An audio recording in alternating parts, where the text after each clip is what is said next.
भयाद्रणादुपरतम् मौस्यन्ते त्वां महारथाः येषां च त्वं बहुमतो भूत्वा यास्यसि लाघवम्। তুমি যাদের দৃষ্টিতে সম্মানিত ছিলে সেই মহারথীগণ মনে করবেন তুমি ভয় পেয়ে যুদ্ধ থেকে নিবৃত্ত হয়েছ।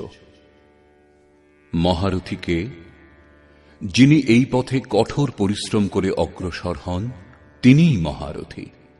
এই প্রকার ততটাই পরিশ্রম করে অবিদ্যার দিকে আকৃষ্ট করে যে কাম, ক্রোধ, লোভ, মোহ ইত্যাদি রিপুগুলিও মহারথী।